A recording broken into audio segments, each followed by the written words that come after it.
up, folks? Sean the Average Angler. We are back with another fall to winter, and this is the big one. This is the one that, quite honestly, I'm going to go out with a couple of these rigged up. They just flat out catch them, and they'll flat out catch them all times of year. But as we move towards that winter and those fish are starting to get a little deeper and get a little bit more in that funk where they don't want to move around a whole lot, don't judge me. My wife buys that stuff. All right, so we're going to get into what this is, some baits, rods, reels, that kind of stuff, just to let you know setups that I use. And quite honestly, you can do this pretty freaking basic on either end of the spectrum, from spinning rods to casting rods, okay? We'll get in a little bit of specialty stuff, but not too much. This is more of the basic, get your feet wet type of, and don't get your feet wet in the wintertime, it's terrible. Get your feet wet on the basics of this technique and getting out there so that you can catch fish, all right? And this time of year, I'll honestly use this technique to locate fish. It's a good way to cover water and get bit because it's just a natural forage for the bass, okay? And you'll catch some other species doing this too, because quite honestly, they are all going to eat swim baits, okay? Now, in this video, we're talking about smaller swim baits, finesse swim baits, okay? Your underspins, your ball heads, your jig head type, smaller swim bait. You can go down a rabbit hole of Swimbait Heads, okay? This box is full of probably 50 different types of Swimbait heads. So other than the underspin, which we're gonna get into, but let's go over one that when things are really tough can be a great get bit rig, okay? And originally, the way it started out for me was on a good old-fashioned ball head, right? Like this. Just it's a Gamakatsu, I believe it's a Gamakatsu ball head. 1/4 ounce or probably a 3/16 ball head. Rig it on a standard 3.3 fat swing impact, or you could use the Easy Shiner. I believe the Easy Shiner's 3.5 or 3. That 3.3 is a pretty good, generic size for the winter time. It will get bit. And when I say I'll have several rigs rigged up, if I can get away with an underspin, I'm probably going to throw an underspin, but a lot of times they don't seem to want the flash. When they do want the flash, you need to determine whether the lake, the fish are preferring a gold blade like this one or a silver blade like this one. Now, one thing you'll notice if you pay attention to both of those, they are both called Old Faithful. It's either silver or raw, okay? I keep my Swimbait heads pretty darn simple. I've got a couple other ones in here that might be some various colors, and some companies don't offer the raw. Just for example, that's a Santone Chris Zaldane white blade, which actually I do like a white blade at times. But anytime I can use a screw lock style head, I'm going to prefer to do that. As you can see, this is a longer hook shank. This is going to require a minimum of 3.8 plus size swim bait. Okay, otherwise that hook's going to take away from the action of the bait. There's another Cool Baits one in a Shad pattern, which is fine. I just find that raw works great all the time, okay? Sometimes, like this fish head spin one here, I just don't get the same effect with the white. I mean, when they're eating it, but when they're not, they're not. So anyway, you can go down a rabbit hole of stuff. Santones, I actually like them. They're a pretty good head. The hook's just a wee bit longer than the Cool Baits. Shouldn't be a problem since I got so many of them in here. But you'll see there's a definite hook size difference there, okay? I like to use as small as a hook I can get away with, especially on a 2.8 or a 3.3. There's the 2.8. I have a ton of the cool bait heads. There's a screw lock, and quite honestly, I don't know what brand this is. Really small blade on that one. This is a really cool head with the underweight there, but again, a longer hook. Now, you can really kind of tweak out on this stuff. There's a nice short shank hook. I really like to stay with the short shank type stuff like that, because it allows you to throw the variety of sizes of baits, okay? I do have some much bigger ones, and this is going to require bigger swim bait too. The smaller ones, I find they'll work just about with anything, okay? This is the other one I wanted to show you for the ball head comparison. Very similar, as you'll see here, okay? A little bit bigger hook, actually a little better hook maybe, and it's got a twisty at the top, okay? It's probably for dropping a bait down, but I like swimming this one. I will put links in descriptions to a lot of the heads and that kind of stuff I like. Again, low investment, all you really need is a ball head. How to fish the different styles of heads or baits or times, techniques, and those kinds of things, okay? There is a time to fish these baits on the bottom. It's pretty much where I'm gonna fish them all the time, but I may go with two different routes of getting it there. When I'm fishing the ball head, more often than not, I'm casting it out and I'm engaging the reel and letting it pendulum back so that this thing kind of swims back. I have a semi-taut line so I can feel it if I get bit. The other route would be to cast it out, leave your spool open until it stops spinning because it's hit bottom. And there is a time for that if you're on a long cast, can't get any closer, and you want it to get to bottom. And if you're not seeing any fish movement, meaning fish are up different levels of the water column, if you are seeing them throughout the water column, I really like to cast it, engage the reel, and let it pendulum, because you will pick up some bites that way. As far as spinning rods go, I've got two that I'll use, and it's kind of self-explanatory here why. Don't be eyeballing my bait. That is an Irod Gen 3 IRG 772. So 7'7", medium, 7'7". I can cast that bait a long ways, okay? 10-pound braid, 8 or 10-pound fluorocarbon leader. I use an FG knot. You'll see I had a drop shot on there last time. Very good rod, used for all kinds of different things in the spinning world. Then the other choice that I will go with, again, the Crusher IA 702, okay? Medium is just 7 foot instead of 7.2. Here's what I want to say as far as if I'm throwing the lighter bait, I'm probably gonna go with the 7 foot unless I need the 7.7 for casting distance.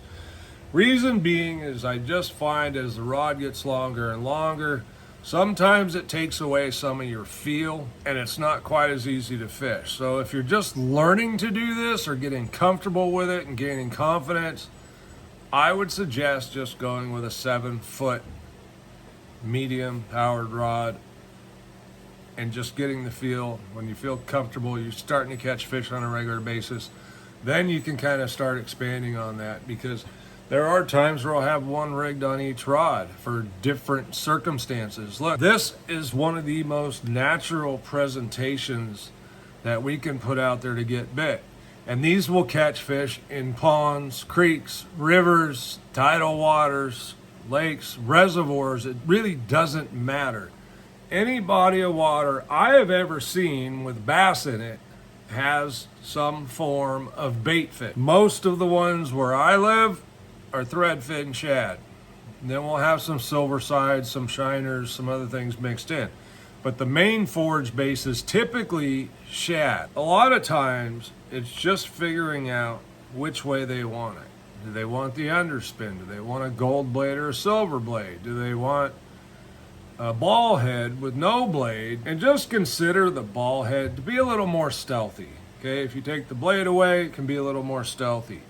And then, of course, your third method for rigging these baits would be a flashy swimmer. Only time I'm rigging that at this time of year is if I'm throwing in or around cover and I need the bait weedless. Okay, most of the time on my reservoirs and lakes, I'm not doing that. Okay, not in the wintertime. Pretty much like any other time with any other technique, if I can get away with throwing a bait casting rod, that's what I want to do. Gives me a little bit more control, a little bit more power, a little bit heavier line, although you can rig what you want on any rod. First choice would be this 733 Irod Gen 3, okay? 6 to 12 pound line. I'm going to throw 10 to 12 most of the time on my underspins. The only time I'm going to change that is at Clearlake, and I still may not go above the 12 pound test. If I want a little longer rod, I'm going to use this Irod Air 753. And I believe this comes actually in several of the different lines of iRods. I think it comes in a Quercus as well, and perhaps in the Gen 3. Same power rod, medium heavy as the other one. Just again, it's 7'5", the other one's 7'3". The blank in the Air series is 40-ton graphite. The Gen 3 is 30-ton graphite. So a little crisper, if you will, with the Irod Air, but still same thing. Again, casting distance is going to be the determining factor, because most of the time with a little shorter rod, you're going to have a little bit better feel to your bait. Now, let's talk about some alternate baits. All right, first we talk about, okay, the Keitech Fat Impact is just a given, okay? Last year, the year before, the G-Rat Thin Swim came out, and these things had amazing success, okay? They're beautiful bait. They're a little thinner, top to bottom, side to side, but it also has a different action. This is a 4-inch bait, as are the other baits I'm going to show you right now. So you can rig this on a different head if you want to. These work really well if you need to go weedless on a 3/0 flashy swimmer, and it will work very well on a head like this one here, as you see, okay? Generally, you want to keep that hook as far forward as possible. That's not even halfway back, so we're good to go. If you want to use a screw lock, again, it just depends on what you choose. As far as a screw lock, you're going to see that's sharp. Stuck me right in the finger. This is even a shorter hook than that last one. Okay, there you see. Like so. Okay, the further forward that hook is, the more body flex and roll you're going to get on your retrieve.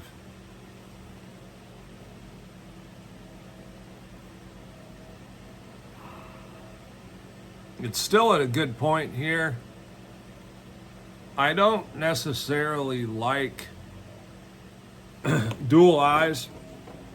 Not that the fish really seem to mind, but you can try to pair. And the nice thing about that thin swim is you can use any of the hooking methods and it works well. Okay, the weedless, the open hook, doesn't matter. And they come in some great colors, as I've showed you in some other videos. And it sounds like the freaking gardener's here because I hear a blower outside. All right, let's try and wrap it up or get through it. All right, one of the other great baits, this one's a really good one, as is a lot of the stuff in this lineup.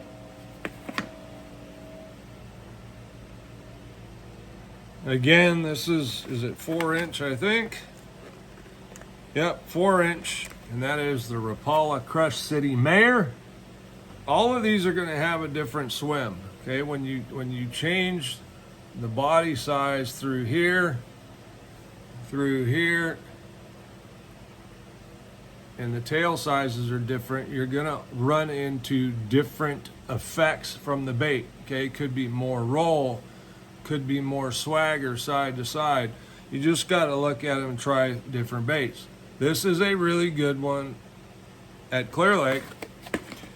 I would bet it'd be a really good one at Berryessa. Although Berryessa won't matter to a lot of us for a while because they just closed the lake to boating. All right, last but not least, and this one's pretty cool because quite honestly, they're fairly inexpensive, and they also make a great chatterbait trailer, or swim jig trailer, I'm sorry, swim jig. And that is a Storm Largo shad. This would actually be a really good bait to go to a screw lock style head, and maybe, just maybe, this one's not a screw lock, but this is definitely a bigger head. And the bait doesn't have eyes, so it actually fits that really, really well. All right. Where do we want to fish these? You can fish them, like I said, just about anywhere, right? Ponds, creeks, lakes, reservoirs, tidal waters. It is a natural bait and presentation in all of those places, okay? It is probably the one bait that I can think of on the market that we don't need to think about, will they eat this? The answer is yes, they will. Everything eats bait fish. If they're really finicky and your bait fish is small, that 2.8, right? The 3.3 is the most universal size as far as I'm concerned. It works everywhere. I will list colors in the description as well. Let's keep it basic. If you live somewhere back east, have some different types of shad, maybe you want a different color. Hopefully you know that in your area, because I don't. I'm in Northern California. That's where most of my experience is, but I will tell you this. Bait fish are bait fish are bait fish, okay? When you think about the fact that a 2-pound bass will eat a 9-pound glide bait or swim bait, these are nothing, okay? Every one of these is essentially smaller and less bulk than a jig with a trailer, okay? They're slender. These are all easy for all those fish to eat. They will get bit. If it's really tough or you have small bait fish, go with smaller sizes, so forth and so on. Okay, so I like to fish these around points, and you got to determine where the fish are positioned, okay? So it means you might need to cast around. Cast from deep to shallow, up on the point, reel it back. I have found many, many times when the bite is tough that being on one side of the point, casting across it, letting it go to the bottom, come up that side across the point and back down. Usually when it's coming up is when I get bit. Okay, sometimes right near the top, sometimes it's not. And that will hopefully give you a hint on, hey, they're positioned on the side. That one ate it when it was coming up, so you start hitting points on either side and then move on. Ditches and channel swings. Any natural lake is going to have some sort of water inflow. You will have coves, and then in the very back, you'll probably have some creek channels. Doesn't necessarily mean they're running, but it will have a defined depth down the gut, if you will, of that cove. Those are some great places that bass tend to hole up in the wintertime. Again, it's figuring out the depth, right? What depth are they holding in? I'd love to tell you it's a certain depth, but depending on the species, their environment, their forage, it can change quite a bit from lake to lake. You kind of need to pay attention, see what you see on the graph, pay attention where you're getting bit, It's nothing for me to fish in 25 to 40 feet. I don't go a whole lot deeper with the swim bait than that, but I will fish them down to 40. I will fish an A-rig down to 40. All right, other places, walls, edges, those kinds of things. I keep talking about edges. Bass love edges, okay? So if you have a steep bank, comes to bottom, I don't care if it's 12 feet or if it's 35 feet. Bass will always congregate around this edge right here, where this hand meets this one, right in here, okay? So those are some really good places to help you out. How to fish it? I'm generally fishing it pretty slow, okay? I just want it bouncing bottom. I want that blade to turn, but I want it to bump stuff every once in a while. Hopefully that's a rock here, rock there type of deal, and it's deflecting off of it a little bit, and hopefully it will trigger a bite. If you're struggling to catch fish in the wintertime, or any time for that matter, rig yourself up an underspin or a ball head and one of these great swim baits, and I'm not sponsored, these were all different brands. Get out there, you will catch some fish. Sean the Average Angler, thanks for watching. Like, subscribe, we'll see you on the next one.